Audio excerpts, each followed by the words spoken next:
What if everything you've been taught about karma is only half true? What if the ledger you imagine, where every deed is logged and balanced, forever and exactly, turns out to be only one level of a far larger moral economy? Edgar Cayce, the early 20th century clairvoyant often called the sleeping prophet, stumbled on exactly that. Cases in which the arithmetic of karma should have produced long, hard consequences, yet the soul in question moved on, free or blessed in ways that didn't add up, unless another law was at work. Cayce's readings point to a higher principle he called grace, not a loophole to dodge justice, but a transformative condition of consciousness that can dissolve karmic debt when certain inner criteria are met. Cayce himself was a paradox, a believer who leaned on Christian language, yet a practitioner who recounts past lives and karmic patterns. He recorded hundreds of readings where souls, across lifetimes, encountered consequence after consequence. But woven through those records are recurring exceptions, stories where the expected payback didn't take place because something deeper changed inside the person. That pattern became a secret he kept returning to, the law of grace, activated not by privilege or luck, but by radical inner work, honest remorse, full-bodied repentance, the embodiment of the opposite behavior, and an actual turning of heart that altered the soul's trajectory. Consider one of the most striking vignettes. In a reading Cayce gave, he described a soul who centuries earlier had held administrative power in a fractured provincial city. Call him a Roman governor for the sake of the picture. By the ledger of cause and effect, this governor's life had been marked by decisions that subordinated mercy to control, policies that impoverished, a readiness to sacrifice the oppressed for order. Most spiritual systems would predict that such accumulation of harm would be repaid in future incarnations with serious suffering. Poverty, illness, ostracism, social humiliation, the corrective ledger balancing the account. Yet centuries later, the same soul returned in a body and situation that looked, by all external measures, blessed.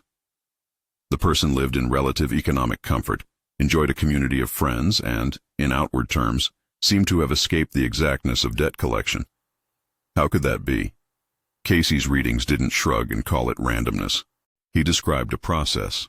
After lives marked by control and harm, this soul had one lifetime in which everything changed, not because punishment was avoided, but because the soul undertook a rigorous, conscious transformation.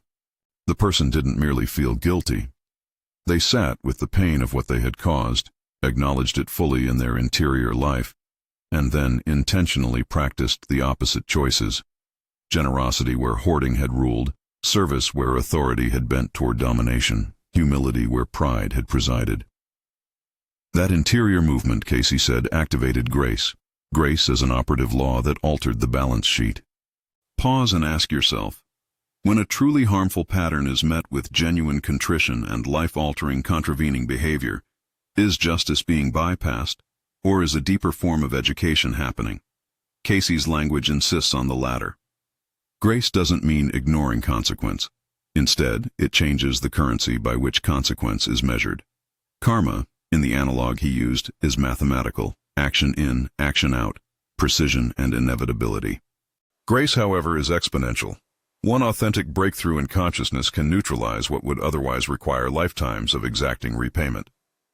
If that sounds like an attractive myth, it's because it is attractive, but attractive does not mean easy or soft. Cayce's account is not an invitation to wishful thinking. The grace he described demands uncompromising honesty and a particular sequence of interior events. It is not a bypass that allows a person to say the right words and expect the ledger to vanish. It's a process that compels the soul to look, feel, act, and then let go.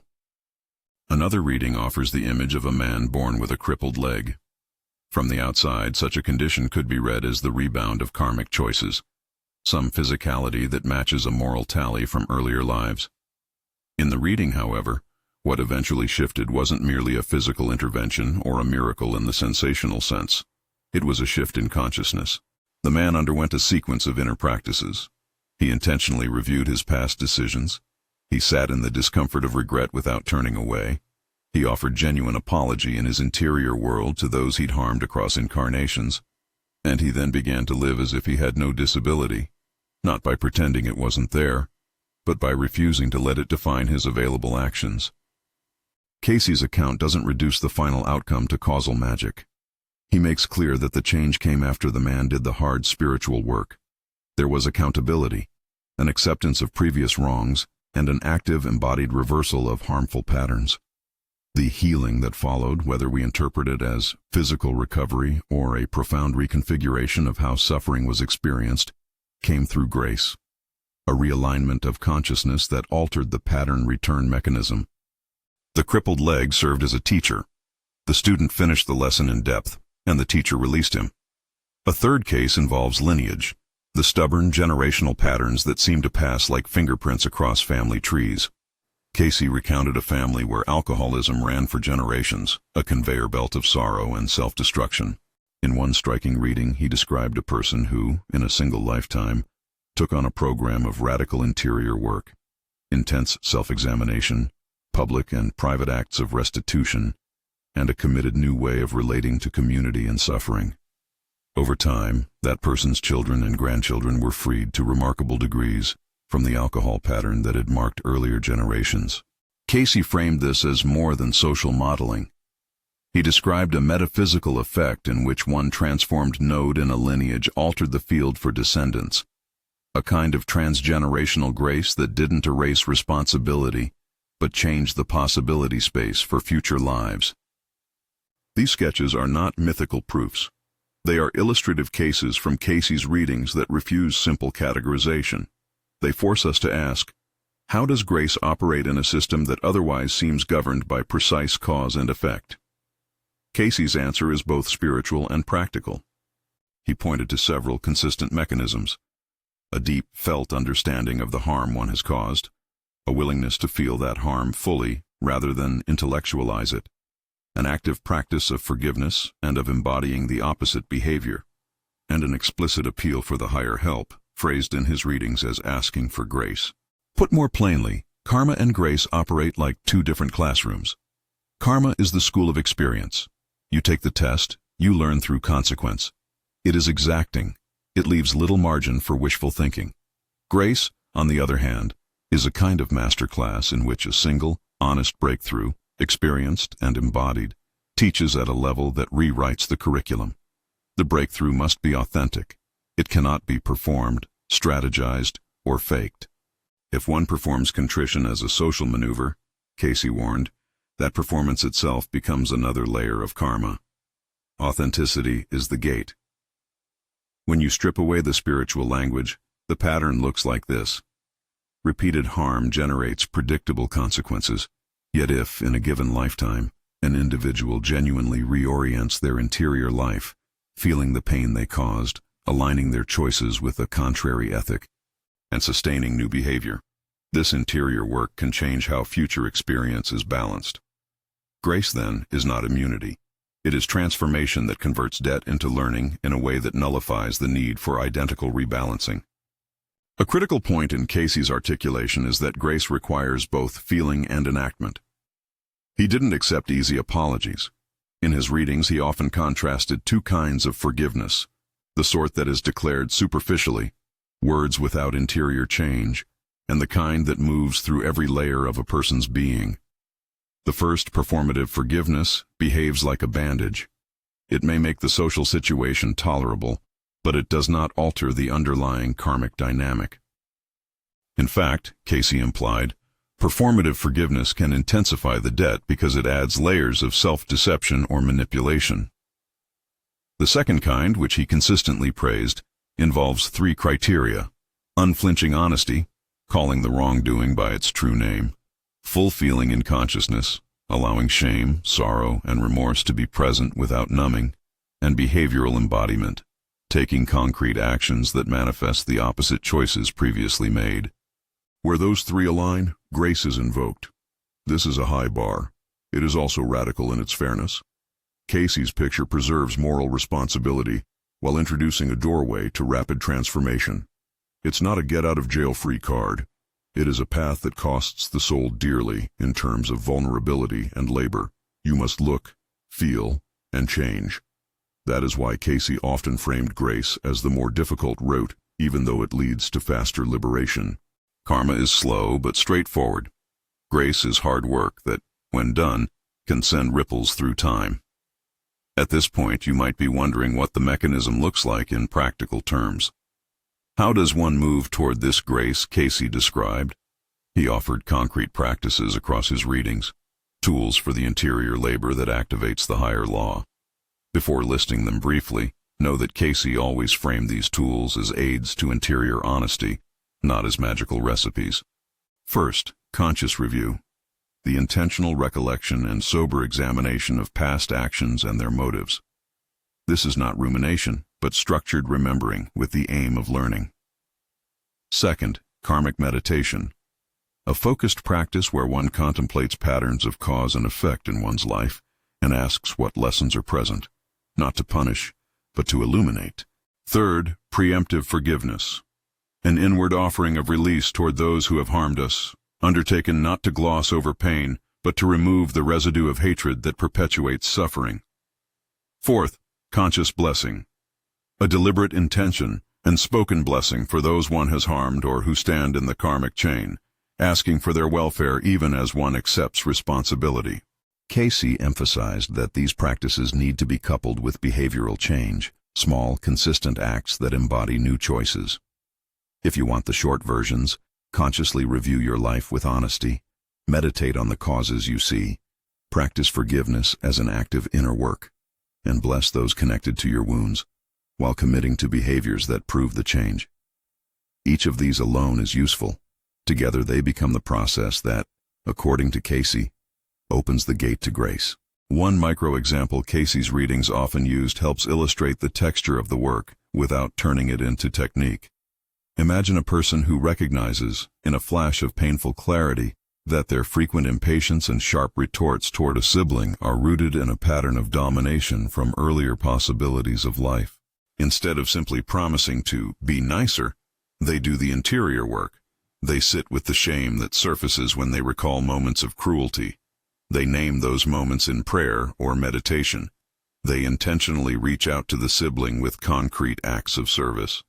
They begin to practice listening long before speaking, and they, at regular intervals, offer a mental blessing over the relationship, wishing the sibling good and silently asking for help to be what they now intend to be. If this person sustains that pattern, Cayce's account suggests, the dynamic in that relationship, and even the karmic imprint that underlay it, can shift. The key is sustained authenticity. The interior feeling of remorse must lead to outward, repeated embodiment of the opposite behavior. That is how grace moves from an idea into operative force. But here is an equally vital caveat that Cayce never let us forget. The temptation to perform spiritual work can be more dangerous than no work at all. Pretend remorse, showy apologies, or ritualized declarations of forgiveness, if unaccompanied by true interior change, make the soul cleverer but not freer. In some readings, Cayce described individuals who rehearsed apologies, who recited words of contrition for social effect, and who thus compounded the spiritual problem because their interior conscience remained untouched. The appearance of grace without its inner reality only tightens the knot. These distinctions are not merely hair-splitting spiritual jargon. They point to everyday decisions. Is your apology a social lubricant or a real turning? When you say you forgive, is your heart unclenched, or are you still mentally rehearsing a way to get even? Cayce's framework forces this moral honesty. So far, we've seen three archetypal cases: the Roman governor, the man with the crippled leg, and the line-broken alcoholic family, that together sketch how grace can, by changing the interior currency, alter the course of what would otherwise be fixed karmic consequences. Yet Cayce's readings go further. He described not only individual shifts but relational reparations. In one reading, he narrates the story of two souls who had been enemies in an ancient conflict. In a later life, they reincarnate as neighbors. One of them, having undergone authentic inner work, actively seeks to repair the harm, not to win a moral point, but to restore the field. Over the years, ordinary acts of service and the offering of honest apology dissolve the antagonism.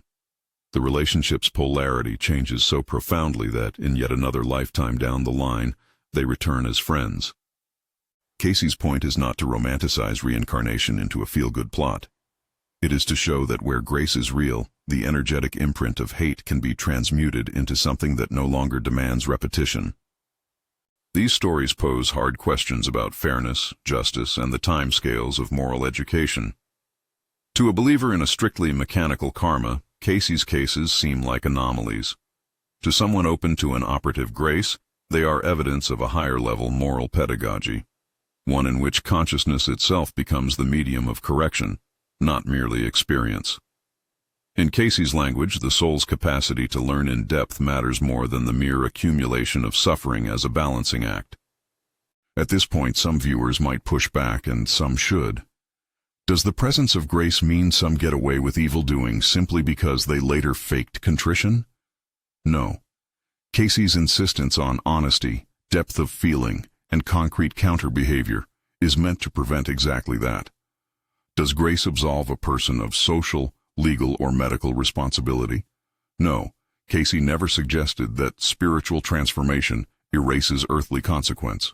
If a person has harmed others, making amends and facing legal or social restitution is part of embodying the opposite behavior. Spiritual freedom is not a shield against ordinary accountability. Another understandable objection. Attributing this model to Jesus might feel theologically risky to some listeners. Cayce himself used Christ as an exemplar of grace in action, often describing Jesus as the perfect model of the grace-activated life. But he framed that usage as interpretive, not doctrinal proof. In Cayce's view, Christ models the possibility of transformation that is available to human consciousness. For listeners rooted in orthodox Christian frameworks, the comparison can be fruitful as metaphor. Christ's life as an archetype of radical forgiveness and restorative action, not as a metaphysical endorsement of reincarnation. Cayce walked this line carefully because his audience included devout Christians alongside metaphysical seekers. Perhaps the most practical question remains: what happens next? How does an ordinary person begin to practice the kind of interior labor Cayce described?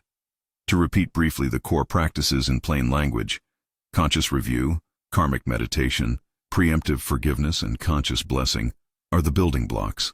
But they must be paired with the three criteria of authenticity: honesty, full feeling, and behavioral embodiment. Without that pairing, you risk creating a spiritual surface that shines while the interior remains unchanged. Here is a small, descriptive micro-practice to illustrate the texture. Note that this is descriptive guidance rather than prescriptive medical or legal advice. Choose a recurring relational wound in your life, perhaps a repeated argument with a family member, a financial pattern you cannot break, or a habitual self-sabotaging choice. Sit quietly and let your mind review, without defense, the moments when you contributed to that pattern. Allow the feelings to rise: shame, sorrow, embarrassment, and stay with them long enough to name them. Offer an internal apology that owns the specifics, not vague "I'm sorry, but I'm sorry I did X. I see now how it caused Y." Then, imagine a concrete small next step you can take today to embody the opposite behavior. Call it the next right action. Finally, mentally bless the person or situation you once harmed, wishing them good and asking for help to be a better presence in their life. Cayce's readings return to this pattern again and again: interior facing, followed by outward contravening action, sealed with an act of blessing. If you try this once and stop, you have only glanced at the path. If you sustain it, week after week, and keep choosing the next right action when old impulses arise, then, Cayce suggests, you may have begun to touch grace. The work is exacting, repetitive, humbling. It asks for no applause. But according to the readings, it has the capacity to change not only your immediate relationships, but your long-term trajectory, perhaps even affecting descendants and future incarnations, if you accept that vocabulary. Still, there is a thorny edge we must handle: the temptation to spiritual bypass. Cayce's material is explicit about this danger. Spiritual bypassing masquerades as healing. Someone says they have forgiven, yet their behavior betrays ongoing resentment. They perform rituals that look repentant, but privately they scheme. In the readings, such behavior accrues more karmic weight because it adds deception to harm. That's why Cayce's model insists on 3 checks for genuine transformation. You must pass each. Are you honest about what you did and why? Can you feel the interior pain without turning away? Are you changing your behavior in ways that others can observe? If any of those criteria is missing, the process is incomplete. We're now at a hinge. We have seen Cayce's provocative claim, karma is not the only operative law. Grace can supersede karmic debts under strict conditions of interior authenticity and outward embodiment. We have examined representative cases that illustrate how this looks in practice, and we have outlined the basic practices that, according to his readings, invite this higher law to operate. We have also named the dangers, performative forgiveness, bypassing, and the foolish notion that spiritual work excuses failure to make amends in the ordinary world. What remains to be explored, and what I will return to, are deeper mechanisms Cayce hinted at, but did not simplify into tidy metaphors. How, on the level of consciousness, a single authentic turn can outweigh long chains of cause and effect. How grace can propagate across a lineage, and the real costs of choosing grace over karmic lessons. We will also examine cautionary readings where people attempted to hack grace and instead tightened their debt, and we will unpack practical, step-by-step exercises that go beyond description into disciplined practice, tools that are concrete, repeatable, and anchored in accountability. Before we go further, I want to invite you into this conversation. If this idea lands with you, if you have ever experienced a lesson learned without suffering, or seen a pattern in your family shift because one person changed, comment below with that moment. Tell us briefly what happened and what you think shifted. Your story may help others see how grace can operate in real, unglamorous lives. Now, as we prepare to go deeper, imagine the choice model Cayce laid out. At any moment, you stand before a fork.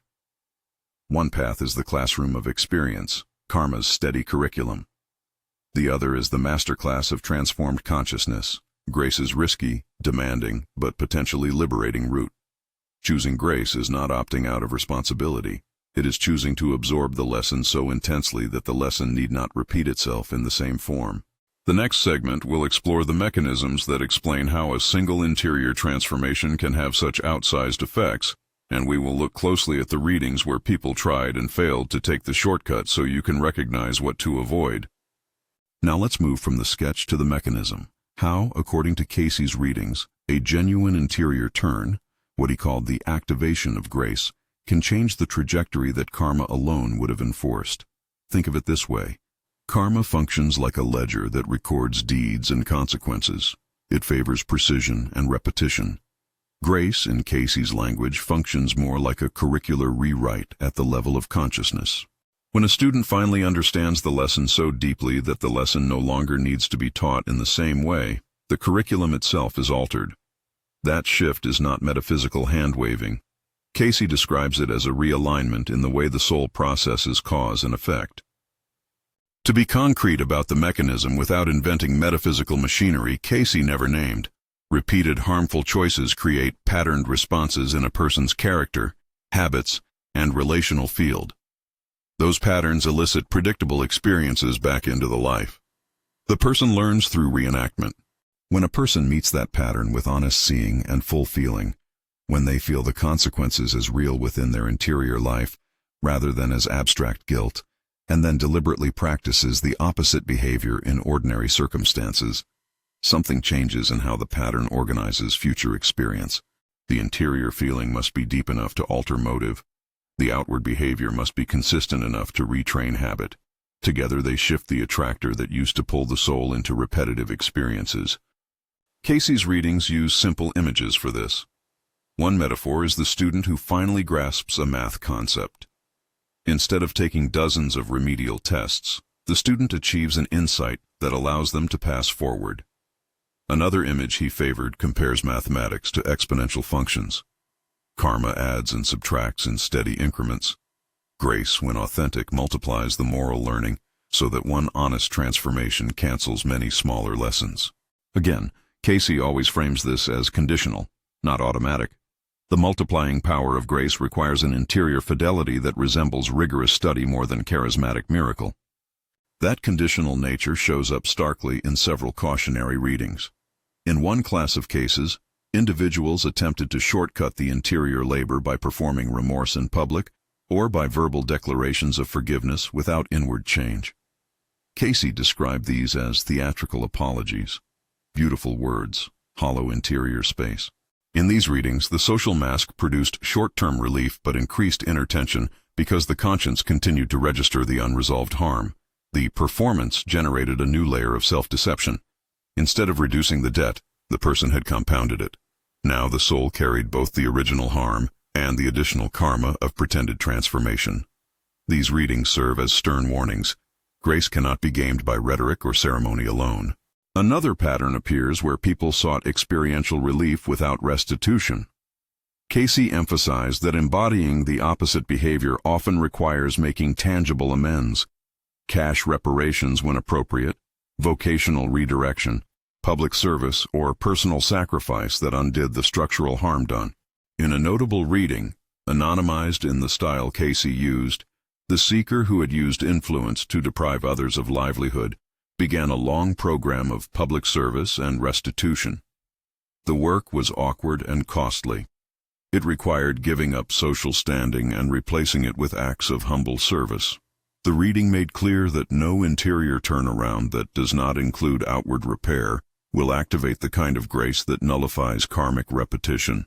There are also readings that illustrate a different hazard: the temptation to treat grace like a transaction. Some seekers tried to bargain with grace, performing certain prescribed acts or rituals with the expectation that the ledger would instantly clear. Cayce's notes on these cases are blunt.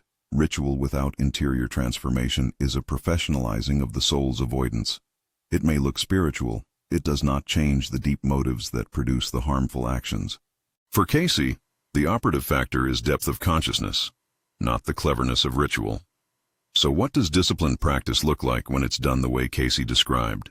Below are the practical building blocks, short and clear with one-line descriptions, framed as interior tools that must be paired with accountability and outward embodiment. Conscious review, intentional recollection, and sober examination of past actions and motives.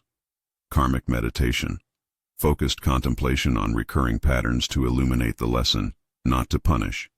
Preemptive forgiveness, an inward offering of release toward those who have hurt you, done to remove the residue of hatred that perpetuates suffering.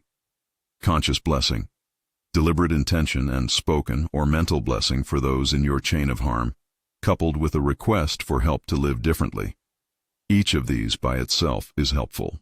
Together, and when paired with enacted restitution and consistent behavior change, they form the pathway Cayce identified for grace to operate.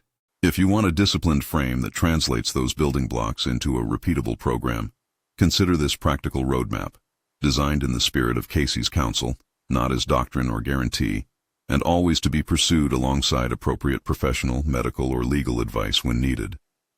Week 1. Conscious review. Keep a daily ledger of specific moments where you harmed or withheld.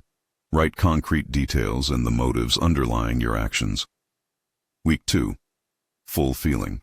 Each day, sit with one item from your ledger long enough to name the emotion it brings: shame, fear, anger, without defending or minimizing it. Week 3. Restitution inventory. Make a list of reparations. What could you do that would materially or relationally address the harm? Week 4. Next right action practice.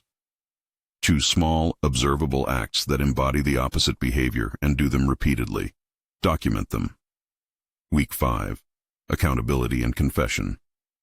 Find a trusted person or a therapist who will hold you to your changes. Offer a candid verbal confession and commit to measurable steps. Week 6. Preemptive forgiveness and blessing. Practice offering inner release toward those you have harmed and mentally bless them daily while continuing outward acts. Week 7. Family and lineage work. With caution and humility, perform a structured ritual of blessing for ancestors and immediate family. This is social and psychological work that Cayce linked to transgenerational shift. Week 8. Review and recalibrate. Measure concrete changes. Have relationships visibly shifted? Have compulsive reenactments decreased? Decide which practices to continue and which institutional supports to add. Notice how this program centers accountability. Cayce's readings repeatedly warn against private, narcissistic, spiritual progress that never touches the social reality of harm. Restitution matters. The world needs to be put right as far as possible. If legal, medical, or professional obligations exist, meet them. Cayce's version of grace always presumed that outward justice and inward transformation go together. How do you tell genuine transformation from its imitation? Cayce gives 3 criteria that function like checkpoints: honesty, full feeling, and behavioral embodiment. First, honesty. Not abstract generalities, but precise ownership. Saying, I did X on these dates and it did Y, rather than, I was sometimes mean. Second, full feeling. The interior registers the pain of the harm without the reflex to minimize or rationalize. Third, embodiment. There are observable changes in behavior over time, new choices made in the face of old triggers. If any of these is missing, the process is incomplete. If all 3 are present and sustained, Cayce's readings suggest you're moving into the domain where grace can be operative.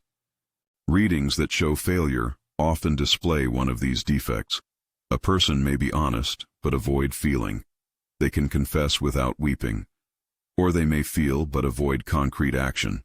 Movements toward forgiveness in the heart that never translate into restitution or changed speech. Or they may change outwardly for a season but relapse when stress returns, revealing the change was not yet embodied. Cayce's counsel is uncanny in its practicality. The soul's education requires the work of all 3 faculties, cognitive, affective, and behavioral, working together. Let's return briefly to one of the anonymized portraits, because it contains many of these lessons in condensed form. Imagine a person who had, across lives, been an exploiter of labor. Someone who conditioned others to work for less while prospering. In a subsequent life, this soul achieved a moment of unbearable insight. The faces of those denied dignity appeared vividly in interior memory, and the resulting shame was not theoretical but visceral. The person then chose a course that was costly. They left a lucrative business, spent years working in small, underfunded community programs, and set up a plan to compensate those who had been disadvantaged by their past enterprises. The path was lonely and required humility. It did not bring social praise. Cayce's report framed this as the textbook manner of invoking grace. Deep interior seeing, costly outward restitution, sustained embodiment. Over time, patterns in the family loosened. Descendants were less likely to reproduce the exploitative behaviors. Whether you accept the mechanics of reincarnation or not, the causal story is psychologically coherent. Radical ethical sacrifice remade character and reconfigured how future life choices were made. Cayce was careful to address the emotional economics of such a choice. Choosing the grace route, he said, is harder in the short term. Karma's classroom is often blunt and inevitable. You learn through pain that forces adaptive responses. Grace's masterclass asks you to learn exactly what pain would teach, but to do it deliberately and thereby spare future lifetimes of reenactment. That means paying the price of humility and labor now. This is why Cayce sometimes framed grace as the more costly mercy. It demands the willingness to forfeit prestige, comfort, or even relationships that prop up old patterns. What about lineage and transgenerational effects? Cayce's readings present an intriguing picture. Individual transformation alters a larger field. He uses familial imagery. One transformed node can dampen the resonance that once propagated destructive behavioral patterns. Practically, this looks like both social modeling and metaphysical shift. Children who grow up with a parent who embodies different choices are raised in an environment that discourages the old reenactments. At the same time, Cayce suggests there can be subtler field effects, patterns that, in his metaphysical vocabulary, are loosened when a moral grasp is achieved at depth. For those uncomfortable with metaphysical claims, the moral social explanation is powerful enough. When one person stops repeating a harmful script, the script loses its social oxygen and begins to die out. Alongside the hopeful reports are stark, cautionary tales. In several readings, people attempted to declare their freedom without doing the work, even trying to issue blessings while secretly nursing resentments. Cayce's observation in those cases is piercing. Blessing wrapped in contempt becomes another mask. The interior antipathy will fashion fresh experiences that force confrontation. In short, saying you bless someone while nursing a grudge brings no freedom. It accrues additional resistance. Cayce also takes pains to avoid theologically explosive claims that could be misread as license. He never recommends abandoning medical care, therapy, or legal obligation. Those are part of the ordinary means by which society negotiates harm. Spiritual awakening, in his view, is complementary to responsible citizenship and good medicine. In one reading, he explicitly counseled that spiritual practices be used in concert with proper professional care when physical illness or legal harm is present. That restraint reflects the balance that runs through his material. Spirit without responsibility is hollow. Responsibility without inner reorientation is limited. For seekers who wonder what to do in the moment, when old impulses rise and the choice between karmic reaction and grace feels abstract, Cayce's language becomes granular. He recommended a micro-practice of interruption and intention. Notice the trigger. Stop the automatic thought or action. Name it silently. This is old pattern. Breathe and feel the emotion long enough to identify its texture. Choose one small opposite action. Mentally offer a blessing or prayer for the other party. Do it many times in a row until the habit track begins to thin. This micro-practice highlights another theme in Cayce's readings. Grace is moment-based as well as life-based. The great shifts are composed of countless minute choices. A healthy posture toward this work includes both courage and humility. Courage, because facing the truth about one's harm requires bravery. Humility, because you will likely fail and need others to hold you. Cayce generally recommended communal structures to support the change. Trusted peers, spiritual mentors, therapists, and sometimes formal restitution processes. None of these replace interior work, but they prevent the narcissistic self-reliance that so often produces performative repentance. Many listeners will be curious about signs that grace is truly at work. Cayce's readings point to several indicators that are noticeable and practical. One is a diminishing compulsion to reenact the old pattern. Triggers no longer cause the same automatic spiral. A second is the emergence of empathy that changes decision-making. Where harm was once rationalized, the person now anticipates and avoids harming. A third is observable relational change. People respond to consistent new behavior and give relationships a second chance. Sometimes social opportunities shift to reflect the new ethical posture. Cayce stresses that these signs are gradual rather than instantaneous. Patience is part of the process. Finally, let us take up the theological touchstone Cayce used often: Christ as exemplar. Cayce employed the figure of Christ not as an argument for any single doctrinal system, but as a model of radical grace in action, complete identification with those who suffer, refusal to retaliate, and transformational love that restores. For those within Christian frameworks who feel cautious about Cayce's claims about reincarnation or karmic mechanics, this usage can be received as interpretive. Christ's life illustrates the quality of consciousness that Cayce says catalyzes the higher law. That reading preserves both reverence for Scripture and openness to experiential accounts Cayce recorded.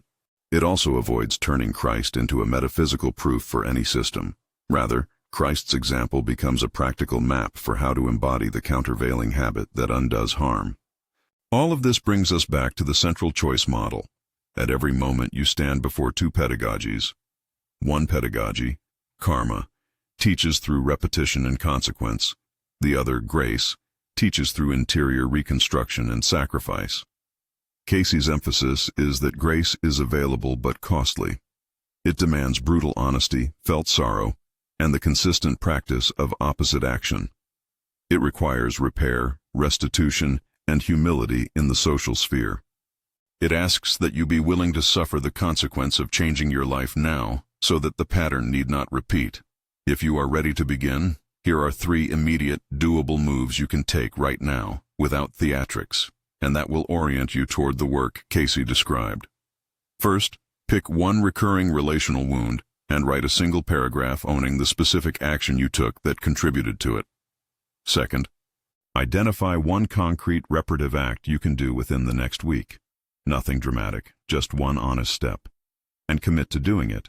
Third, Choose one person you trust and tell them you are undertaking this work and ask them to hold you accountable.